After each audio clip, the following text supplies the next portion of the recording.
August 1947, when British India was divided into two separate states, India and Pakistan.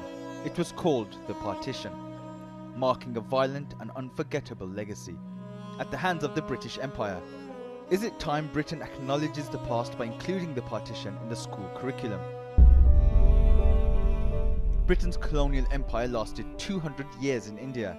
This was the largest mass migration of humans, and within that, many people lost their lives, many people were displaced, many women were abused and attacked during this time.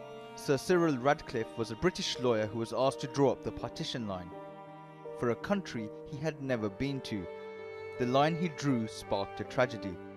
Zain Awan, a young British Pakistani, only found out about partition through oral histories from his grandmother.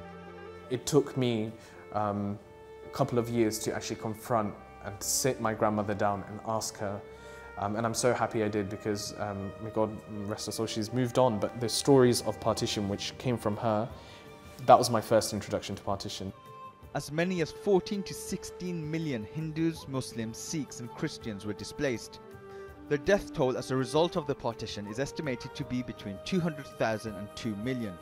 Writer Amrit believes that the history before the partition has been neglected and should be remembered. 1857 is also very important because it was one of the iconic moments when we see the unity of Muslims and Hindus against colonialism. A campaign launched in Parliament by a number of professionals, MPs and journalists called for the partition to be part of the school curriculum and have its own commemoration day.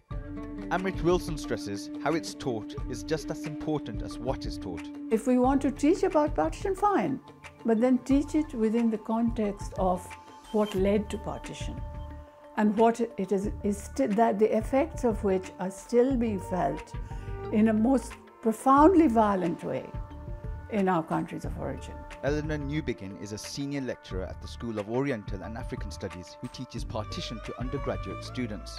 Class is just the beginning point. The conversations it produces, the thinking that it stimulates amongst students of all backgrounds has always been a really exciting and important part of the teaching that goes on. Is it worth lying for? Is it worth dying for? Many young British South Asians like Zain Awan reflect upon the legacy of Britain's empire to help understand their presence in the UK. When I'm told, why did you come to here for a better life? It's because you made our lives. You destroyed those lives over there, you destroyed those economies. And whilst we shouldn't live in victimhood, I think it's necessary to realise and recognise that Britain actively underdeveloped places it used to manage and minister. History of the partition is a crucial part of South Asian and British history. There is a growing desire to educate students about their country's controversial colonial past. But is Britain ready to let them?